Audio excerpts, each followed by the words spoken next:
ഇതാ ഈ കാണുന്നതാണ് നത്തിങ് ലേറ്റസ്റ്റ് ആയിട്ട് പുറത്തിറക്കിയ CMF ഫോൺ 2 Pro. ഇതിൻ്റെ കൂടെ ചാർജർ കിട്ടും. ഫൈനലി നത്തിങ്ങും അവരുടെ ഫോണിൻ്റെ കൂടെ ചാർജർ കൊടുക്കാൻ തുടങ്ങിയിട്ടുണ്ട് കേട്ടോ. എന്തായാലും ഒരു 2000-3000 ഒക്കെ റേഞ്ചിൽ ചാർജറിന് കോസ്റ്റ് വരുന്നതാണ്. ഇപ്രാവശ്യം ആ ഒരു എമൗണ്ട് കുറഞ്ഞ് കിട്ടിയിട്ടുണ്ട്.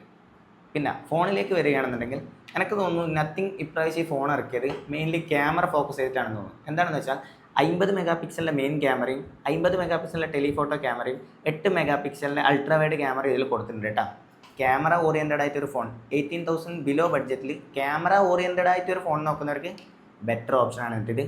അതുപോലെ തന്നെ പ്രൊസസറിലേക്ക് വരികയാണെന്നുണ്ടെങ്കിൽ മീഡിയ ടെക്കിൻ്റെ ഡിമെൻസിറ്റി 7300 Pro എന്ന് പറഞ്ഞ പ്രൊസസറിന് കൊടുത്തിട്ടുള്ളത്. LPDDR4X റാമും UFS 2.2ൻ്റെ പെർഫോമൻസും കൊടുത്തിട്ടുണ്ട് കേട്ടോ. പിന്നെ ഡിസ്പ്ലേയുടെ കാര്യത്തിലേക്ക് വരുമ്പോൾ 6.77 ഇഞ്ചിൻ്റെ ഫ്ലെക്സിബിൾ AMOLED ഡിസ്പ്ലേയാണ് കൊടുത്തിട്ടുണ്ട്.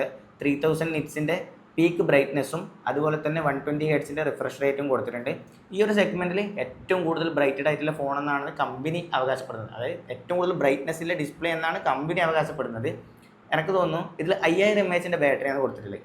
ഇത്രയും ബ്രൈറ്റ്നെസ്സിലെ ഡിസ്പ്ലേ എന്ന് കമ്പനി അവകാശപ്പെടുമ്പോൾ ഏകദേശം ഇപ്പം വരുന്ന ഫോണെല്ലാം ഏകദേശം ഒരു 7000-6000 mAh ബാറ്ററിയാണ്. ഈ 5000 mAhൽ ചാർജ് നിൽക്കൽ വളരെ കുറവാണ്. അതുപോലെ തന്നെ ഗെയിം കളിക്കുന്നവരോട് നല്ല രീതിക്ക് ഗെയിം കളിക്കാൻ പറ്റില്ല ടീൽ. നിങ്ങൾ കണ്ടിന്യൂസ് ആയിട്ട് ഒരു 2 hours ഒക്കെ ഗെയിം കളിക്കുമ്പോൾ നല്ല രീതിക്ക് ഹീറ്റ് ആവുന്നുണ്ട് ഫോൺ. പെർഫോമൻസിൻ്റെ കാര്യത്തിൽ ഗെയിമിംഗ് നോക്കുന്നവർക്ക് നല്ലൊരു ഓപ്ഷൻ അല്ല ഒരിക്കലും ഇത്.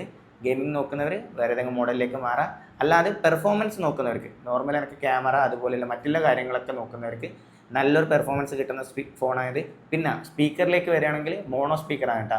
ഡ്യുവൽ സ്റ്റീരിയോ സ്പീക്കർ കൊടുത്തിട്ടില്ല, മോണോ സ്പീക്കറാണ് വരുന്നത്. അത് ഇതിനുള്ളൊരു ഫോൾട്ടായിട്ട് തോന്നുന്നുണ്ട്. കാരണം സൗണ്ട് ക്വാളിറ്റിയും കൂടി നോക്കിയെടുക്കുന്നവർ ഇതിൽ നിന്ന് മാറാനുള്ള ചാൻസ് ഉണ്ട്. പിന്നെ ഈ ഫോൺ എടുക്കുന്നവർ ഒരു കാര്യം കൂടി ശ്രദ്ധിക്കുക. നിങ്ങളുടെ വീടിൻ്റെ അടുത്ത് അതായത് ഒരു 30-40 കിലോമീറ്ററിനുള്ളിൽ ഇതിൻ്റെ സർവീസ് സെൻറ്റർ വരുന്നുണ്ടെങ്കിൽ മാത്രമേ ഫോൺ എടുക്കുക.